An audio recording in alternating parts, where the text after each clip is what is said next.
Hello po! Good day to everyone. I'm Angelica Giselle Afante Magbalot, Grade 2F, the Group 4 of our sections here in GMRC or Good Manners and Rights Conduct.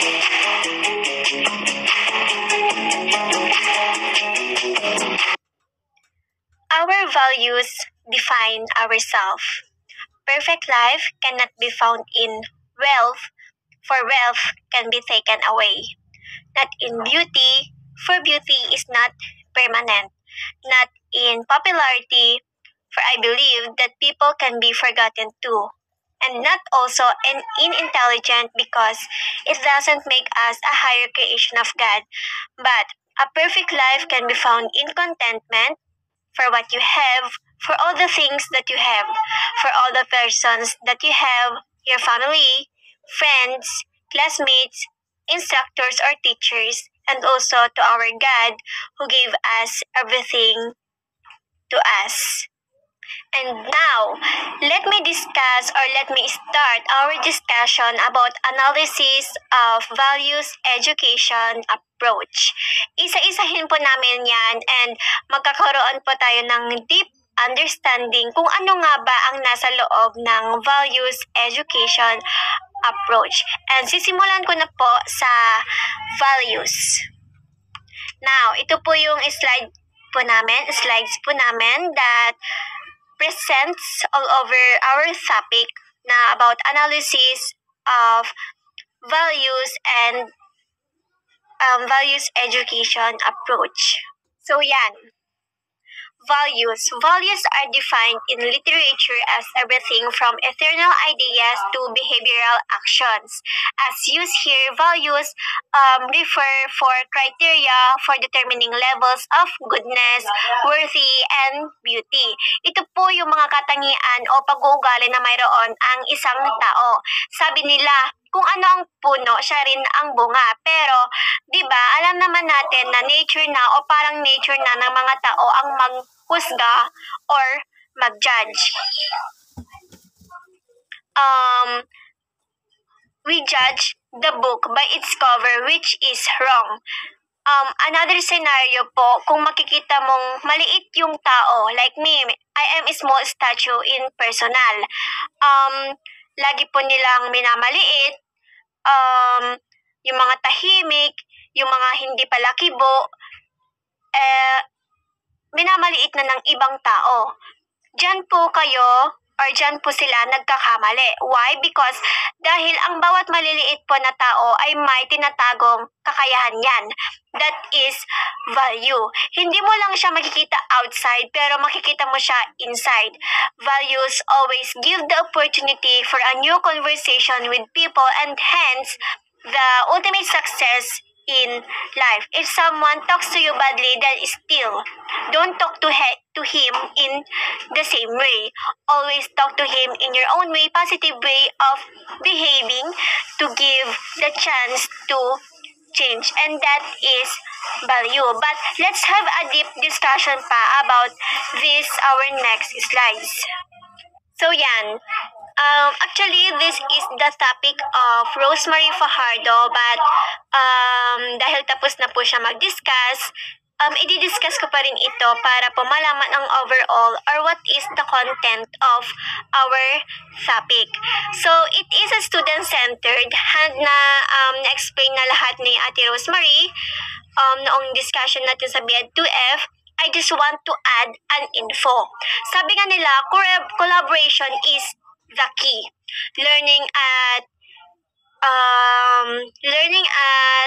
our own pace is not a teacher standing up in the front of a classroom and imparting knowledge to students, nor is it students deciding on their own what or how they should learn. It's a collaboration of a particular kind, and education approach is also the collaboration of students and their teacher.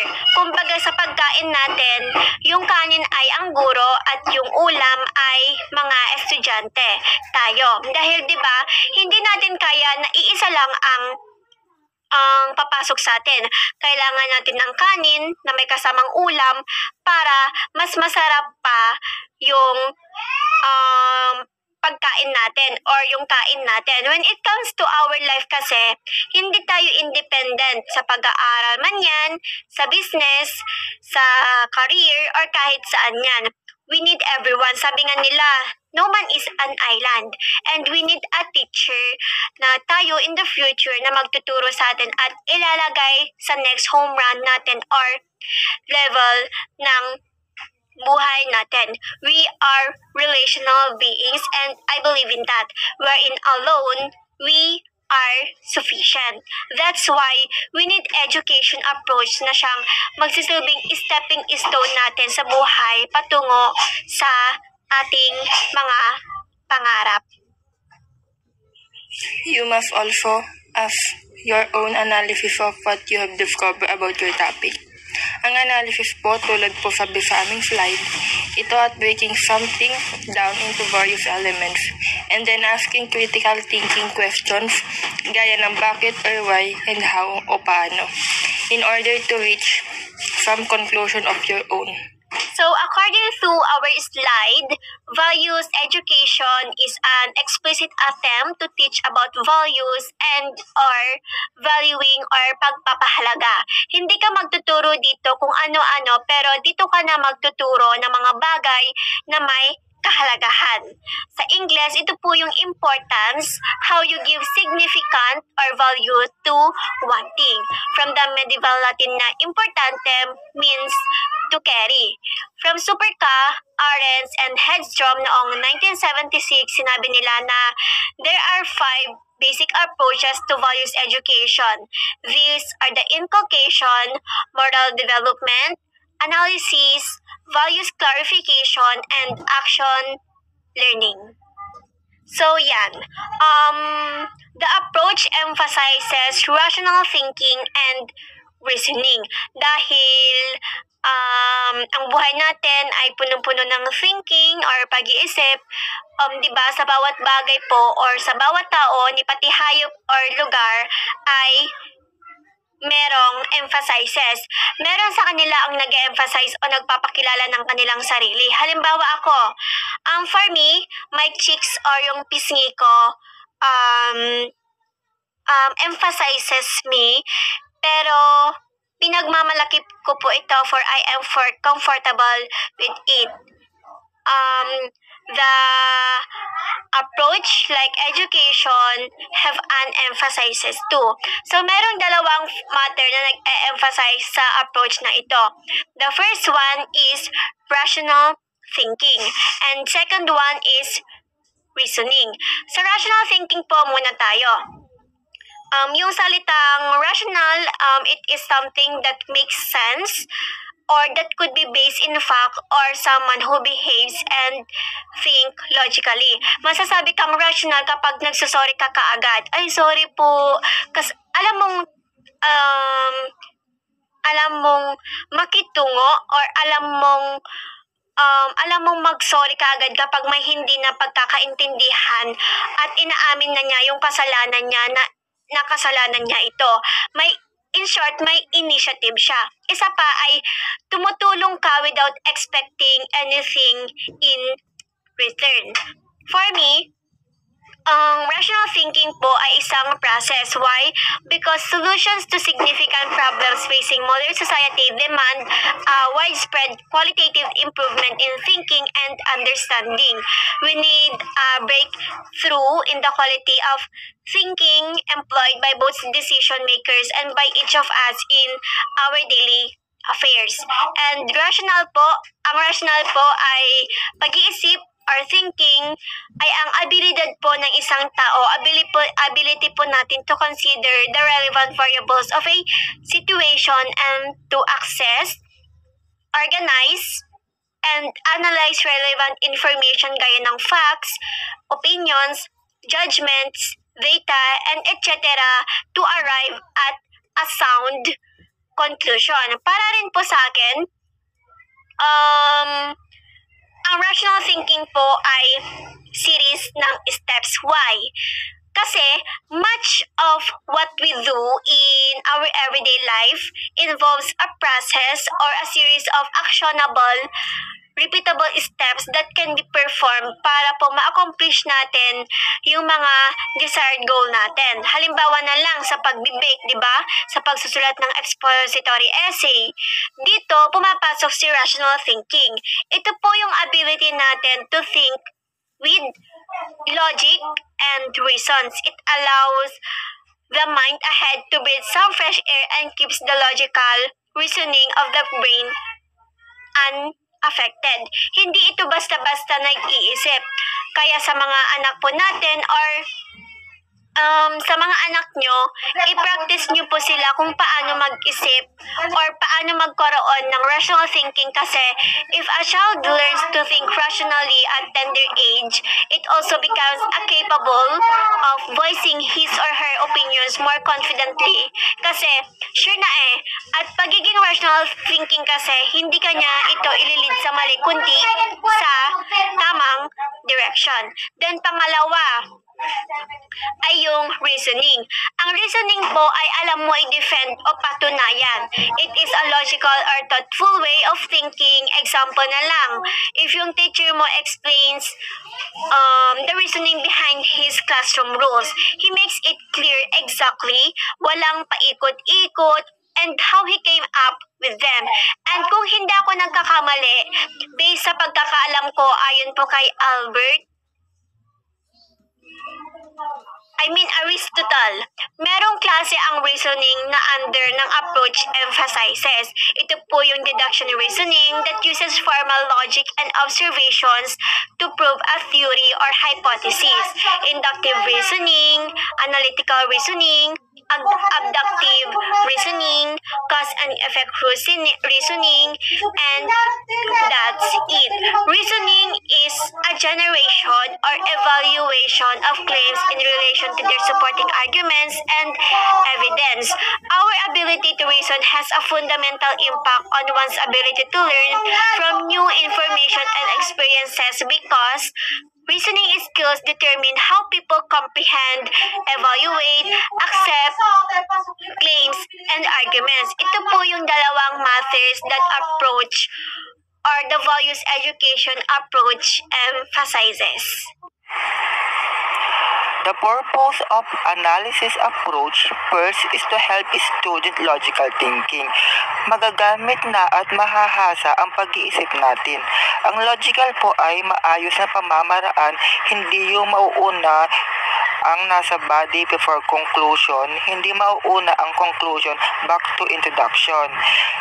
And this is logical thinking, mas inuuna niya ang makakatulong sa kanya at napupunta siya sa tamang landas.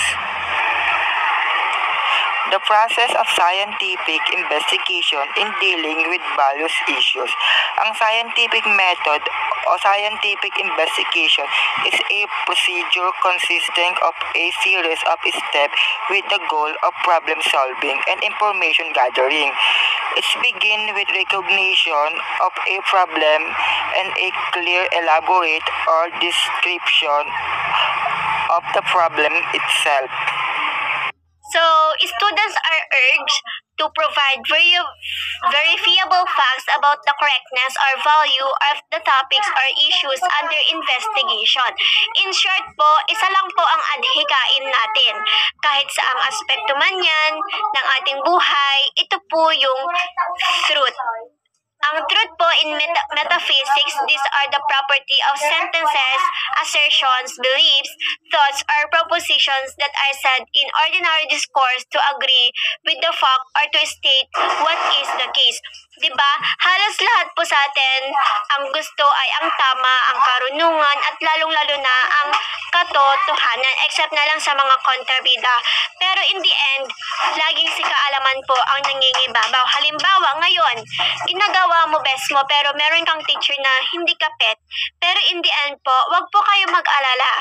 Lahat po ng pinaghihirapan nyo ay makukuha nyo, and I believe in that. So, valuing is the cognitive process of determining and justifying facts and beliefs derived from those facts. If you make an assumption that something is true or will happen, you accept that it is true or will happen, often without any real proof. Parang ito yung opinion or belief mo on how you value something. Parang you assume to be the case even without proof. Example, yung ibang tao ay tingin sa'yo ay nerd ka kasi naka-nerdy glass ka. Pero mali sila kasi hindi tama yun. Parang sinasabi nila na ang isang bagay na walang proof. So these are the major assumption nila about values education approach without proof. So yung una ay ang valuing is the cognitive process of determining. Yung cognitive po ay isang proseso or mental processes involved in gaining knowledge and comprehension. Nandito yung pag-iisip, pag-alam mo sa mga bagay-bagay, pag-alala mo, judging, and problem solving. So, bakit ba nasabi na valuing is the cognitive process of determining? Kasi po, modeling the value determination, the process. Diba, alam naman natin na ang decision making or pagdedesisyon natin ay high level of cognitive process. Kaya dito na sumusulpot si HOTS or HOTS or higher order thinking skills. Real life situations require series of decisions to be made, with each decision be depending on previous feedback from a potentially changing environment. Halimbawa, may BF ka or GF ka. Nasa public kayo, nakita ka ng iba na kapag pinagpapawisan yung GF mo ay pinupunasan mo, and that the determining will be explode. Malalaman po ng iba na, ay, si John Briggs pala ay maalaga. Ay, si Ray pala ang sweet. Ay, si Jimwell pala mapagmahal. Pero, kapag baliktad ang ipinakita mo, for example, pinagmurahan mo GF mo, then anong kalalabasan nun, di ba? Nakakahiya. Mailalabas na or you are not a good boyfriend to Kyra or Dazzle. Hindi mo siya kayang ikahiya sa iba. Yung sweetness and your privacy ay nawala.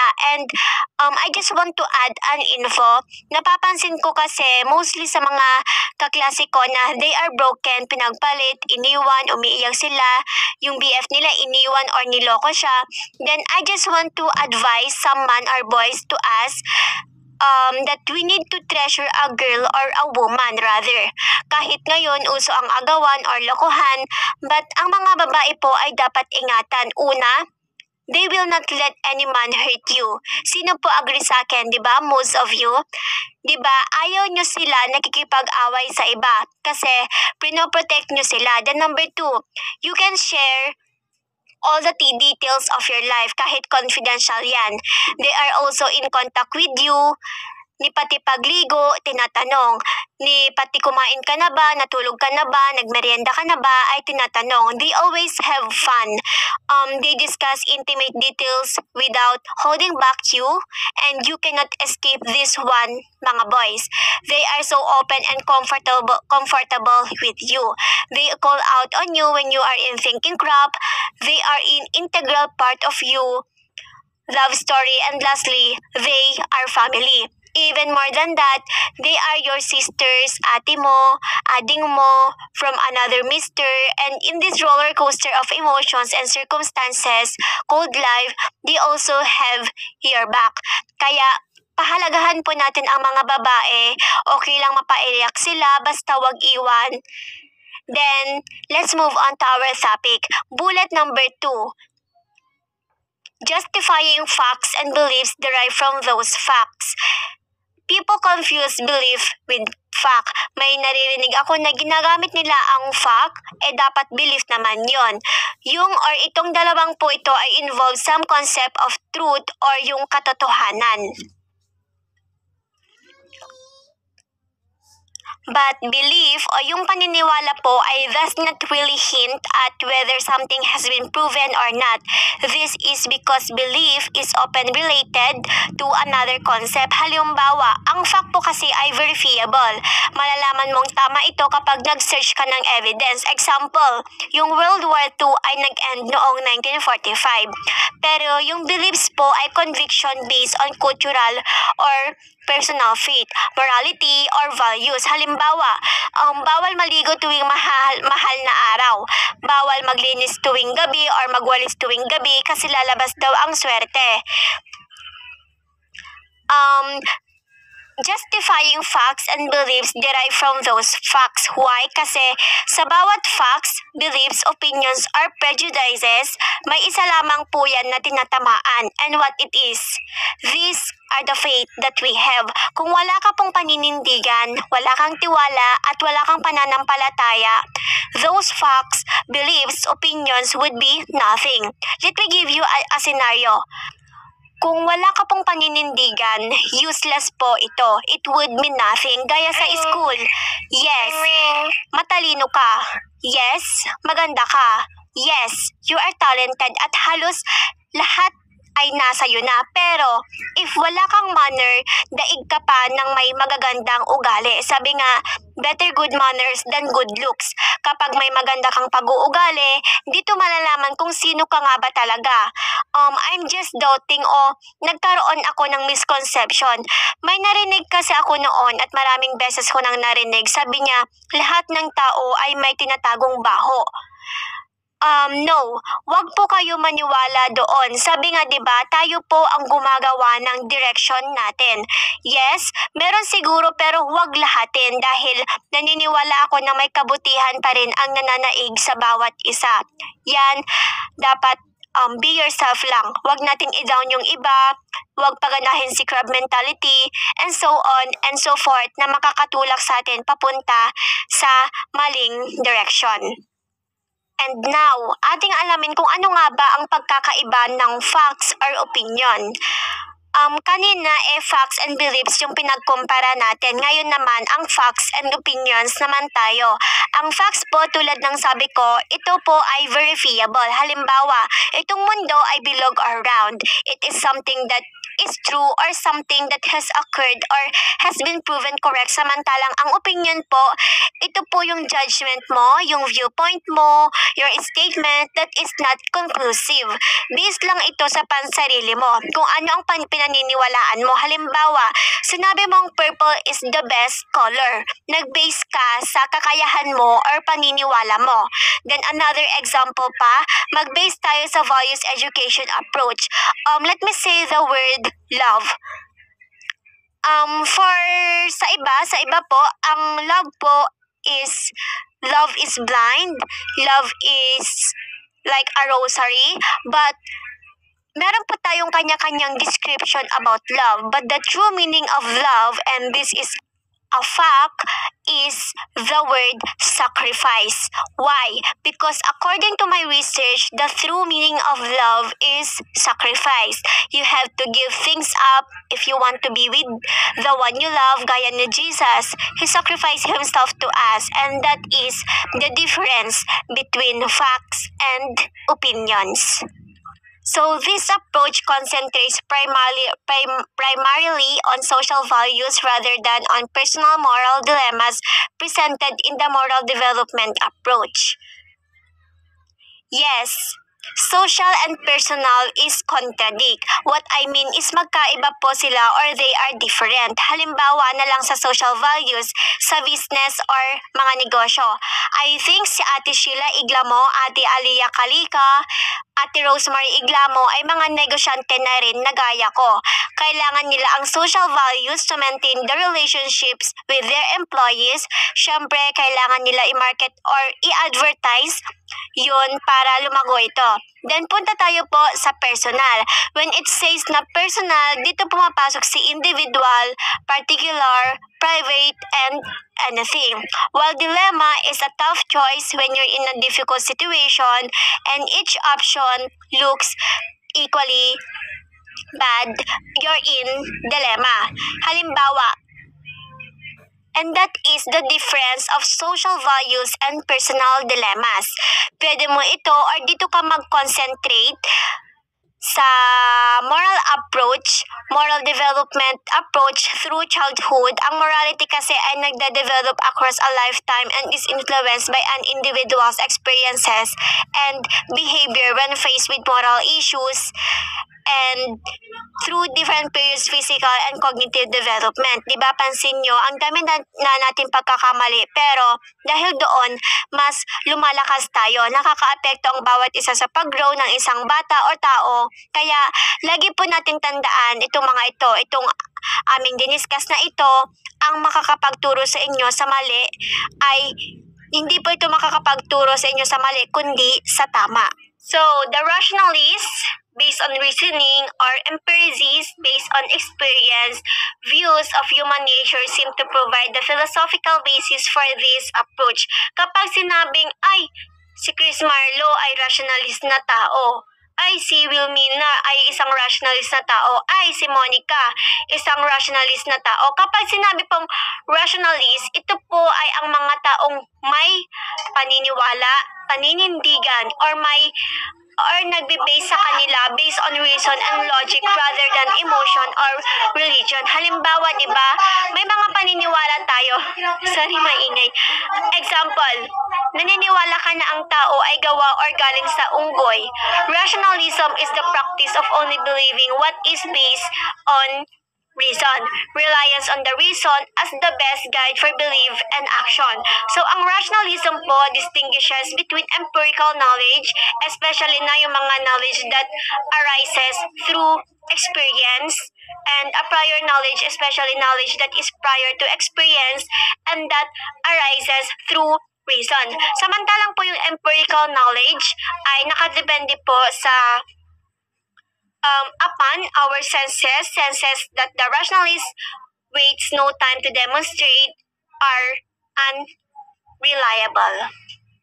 So, the process of valuing can and should be conducted under the total authority of facts and reason. Kapag alam mong tama ito, then go with it. Guided not by the dictates of the heart and conscience, but by the rules and procedures of logic. Ang analysis po kasi, which is our topic, is rests on helping students develop logical thinking and using scientific inquiry procedures in solving value issues.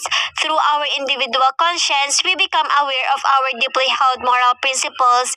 We are motivated to act upon them, and we assess our character, our behavior, and ultimately ourselves against those principles. Kaya sinabing our process of valuing can and should conducted under the rules or procedures of authority. Gusto ko lamang po mag-add ng info. Yung conscience po na salita ay nanggaling sa salitang konsyensya, which refers to sharing knowledge or siyensya. The literal meaning of the term, though not specify the type of knowledge involved and whom that knowledge is shared with. However, the concept has traditionally been used to refer to moral knowledge that is shared with oneself. Kaya kung mapapansin nyo, ang kadalasang ginagamit ng tao ay isip, pero may mga taong mas pinaninindigan talaga ang nasa puso. Dapat po, lagi pong nananaig yung dalawang yan, although this approach ay sa rules or procedures of logic, ay wag pa rin dapat mawala yung puso o yung conscience o heart natin. Ayan. The teaching methods used by this approach generally center around individual, group study of social values, value problems, and issues, library, field research, and rational class discussions. Yes, pwede po natin itong gamitin as individual. By teaching your child the right set of values, you can help them develop better, find their place in the society, and improve upon their social skills. Group study of social value problems and issues like debate, hindi ito away kundi gusto malaman kung sino ang nananaig. Library, this is one of my favorite place talaga because books is my passion talaga. Reading books, writing, that is my passion. Nandito yung mga libro na punong-puno ng kaalaman, karunungan, mapa-social studies man yan, math, English, Filipino, MAPE, Christian living, and our values are there. Field research like mga thesis na may mga kadalasang mga topic or title na values, gaya ng individual values as a predictor for job applicant by E.G. Fabridge, the role of values in teaching ni Peace, Tika, at marami pang iba. And the last one is the rational class discussions na gaya nito sa virtual meet natin, our everyday virtual meet. We're facilitating some sort of information to you about the analysis of values education approach. And then, when it comes to teaching methods, ito po yung mga gamit natin na pagturo sa mga bata o ibang tao. So, meron tayong 8 teaching method at ito po yung number 1, the teaching-centered traditional teaching na ito ay yung mga blackboard, chalk, the flying eraser, yung eraser. Then number 2 is student-centered or constructivist approach na kasalukuyan natin ginagawa ngayon. Then number 3, project-based learner. It also falls within the student-centered approach. Then number 4, Montessori na si Maria Artemisia Montessori ay ang founder dito. Dito po nakuha yung name na Montessori. Inquiry-based learning, flipped classroom, cooperative learning, and the last is personalized education. And I just want to add an info about the last part, the seeking and testing evidence. Hindi po malulutas ang mga problema kapag walang nagpatunay, di po ba? Kapag walang evidence. Evidence forms the building blocks of the investigative process and for the final product to be built properly. Evidence must be recognized, collected, documented, protected, validated, analyzed, disclosed, and presented in a manner which is acceptable to the court. The term evidence, as it relates to investigation, speaks to a wide range of information sources that might eventually inform the court to prove or disprove points at issue before the trier are fact. Hindi lang sa court, kung maging sa school, sa family, or sa about relationship. Sources of evidence can include anything from the observations of witnesses to the examination and analysis of physical objects, and it can even include the spatial relationships between people, places, and objects within the timeline of events. So, sa values education approach po, meron din siyang investigative process. Ito po yung the probative value evidence, relevant evidence, direct evidence, circumstantial evidence, inculpatory evidence, exculpatory evidence, corroborative evidence, disclosure evidence, witness evidence, hearsay evidence, search and seizure evidence, and lastly is the exclusion of evidence. Evidence is a key feature to any investigation. So it is important for investigators to understand the various legal definitions of evidence, the various types of evidence, and the manner in which evidence is considered and weighed by the court, school, family, our society, and any other unit here in the world. So evidence forms the building blocks of the investigative process, and for the final product to be built properly, evidence must be recognized, collected, documented, protected, and etc. As we proceed through this book, evidence will continue to be a key element for consideration in the development of proper investigative processes. Halimbawa na lang sa school, may guidance counselor at walang problema, ang dapat kikilingan. Wala siyang papanigan ni protektahan dahil ang bawat problema po ay may solusyon and we need evidence. So, a representative instructional model is presented. A model is a way of doing something while yung instructional model po or design model is a tool a framework that develop instructional materials. Kailangan gumamit ng instructional model to save time, magkaroon ng maayos na proseso. It can also save a lot of money, find possible gaps in the content, so you try to fill them before starting the design. So, a representative instructional model is presented by Metcalfe noong 1971. First is to identify and clarify the value question. Diba, may time talaga sa buhay natin kahit nasa tao, kahit nasa kusina man tayo, nasa sala, nasa CR, nasa school, nasa church, or kahit saan man yan, we all have those times when you feel out of focus or off track. When this happens to you, do you ever consider that it could be due to the poor self-management practices? Napapansin niyo po ba kapag napapagalitan kayo, feeling niyo ikaw na yung walang alam, walang kakayahan, yung down na down ka na? Yes, our values are a gauge to measures how close we are to our true self. That's why we need to identify and the value question down to assemble purported facts, or in short, ito po yung freedom of peacefully assembly. Naman sinatawag ding freedom of association is the individual right or ability of people to come together and collectively express, promote, pursue, and defend their collective or shared ideas. Assess the truth or purported facts. Sabi nga po ni Senator Daniel Patrick Moynihan's, you are entitled to your own opinion but not your own facts. You need to assess it para ma-defend mo. Then clarify the relevance of facts. One fact is said to be relevant to another when the one is connected with the other in any of the ways referred to in the provisions of this act relating to the relevancy of facts. Then number 5, arrive at a tentative value decision. Mag-decision ka ng mag-isip ka ng million times bago ka mag-come up sa conclusion. And number 6, test the value principle implied in the decision. Gamitin mo na ito sa pang-araw-araw mong pamumuhay. So, additional support for this approach is provided by Ellis noong 1962, Kelly noong 1955, and Pepper noong 1947. The thinking techniques demonstrated by Mind Tools is an excellent example of strategies used in this approach. Nandito yung brainstorming, creative problem solving, critical thinking, dialectical approaches, lateral thinking, and so on and so forth. So, principal educational values.